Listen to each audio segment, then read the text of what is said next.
KineMaster Tutorial is a YouTube thumbnail design, a tutorial video for beginners. Watch this. Guys, ang topic po natin today is how to create thumbnail gamit ang ating KineMaster. So, click KineMaster. Gagawa tayo dito ng thumbnail. So, ito yung easy way paano rin tayo makagawa ng thumbnail. Click Create New. Dahil YouTube siya, 16 by 19 yung ratio natin. And lagyan natin muna ng title. So, ito yung mga ginagamit din ng ibang creator ng mga videos sa YouTube and Facebook. So, for example, add natin to. Add this. So, okay na siya. Next natin. So, yan guys. Nagawa tayo ng thumbnail. So, mag-a-add tayo dito ng picture, ng layer. So, for example, ito, yung ginawa natin kanina. Add natin. And then, okay natin. X na natin.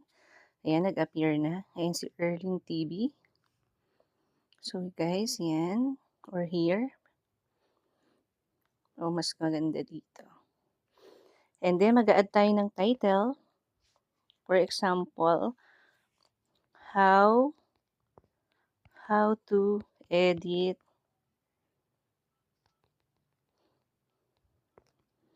all caps lock na lang. How to edit picture. Yeah, for example, this one, lagay natin dito.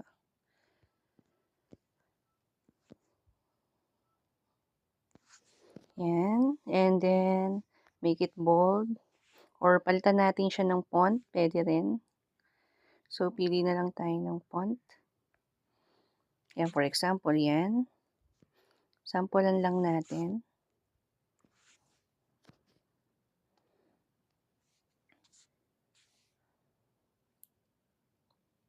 And then, create another text.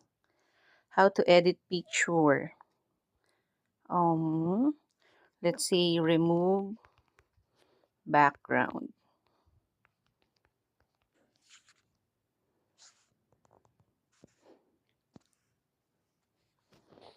Check natin. Or lagyan natin siya ng outline. Pwede rin. Kaya ng glow. For example, yellow. Yan. And then, font. Yan. How to remove background. So, palitan na natin yung background ng color.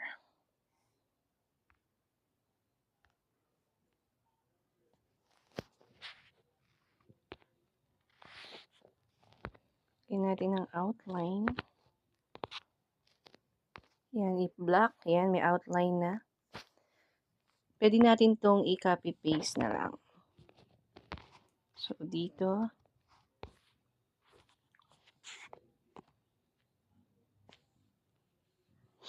Or create another, ano lang tayo. Text. How to remove background. Add border.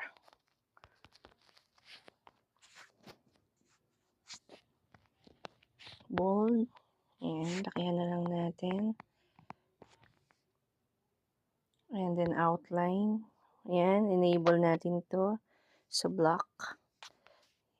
Or if you want, mamili ng kulay, pwede po.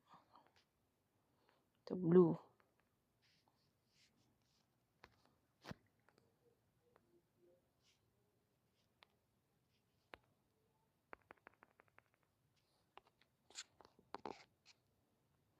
Ayan. So, yan, for example, eto siya. Ang gagawin naman natin ay ika-capture natin siya para siya maging thumbnail. So, sample lang to ng editing na i-share ko sa inyo and kung paano natin mapaprocess yung ating thumbnail. So, sample guys lang to. Ipapakita ko lang sa inyo dito kung paano ko siya na nagagawang thumbnail. So, eto po guys, dito sa baba, eto yung screen capture. Makaka-capture nyo to, itong screen na to. Ito yung magsaserve mo na thumbnail. So, click natin to. Capture and save. Once na na-capture na natin yan guys, makikita na natin yan sa gallery. I-check natin yung gallery kung nandun na siya. So, check natin.